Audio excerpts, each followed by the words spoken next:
So I almost have it all rewired, but there's a couple of things that I wanted to focus on while I'm here. I have all the wires back in, and I'm using Rox Tech, basically like a cord grip. It's a little bit fancier. It's a little nicer than these guys here, which I'm probably going to remove this as well. This guy here is new. It's going up to the plasma cutter up there. So anyway, while I'm here, I'd like to redo these connections, both with ferrules on the ends, and I want to remove these guys. These aren't finger safe. It's not really professional looking, so I'm going to remove all those and replace them with these guys here. I do have an assortment of fuses that will fit in there, and then of course those will go on a DIN rail. I do have to get a stop, an end stop, but that'll go on there, and everything will be rewired in to this, which will replace this board. It's just not really seen in industrial controls cabinets like this.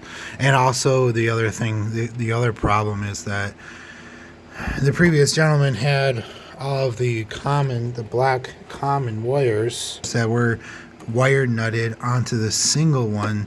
Really, the proper way to do that isn't to just wire nut 4 different wires on, because it actually ended up just pulling right off. You really want to put on an assortment of terminal blocks, and as you wire in each individual one, this wire can go to just one of the top terminals, and you just simply put a jumper, and you install a jumper across them. So that's the right way to do that.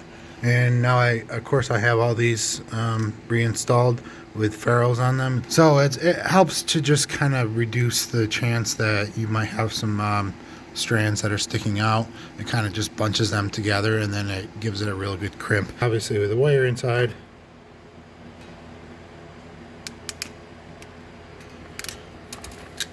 it looks weird without a wire in there, but you get the point.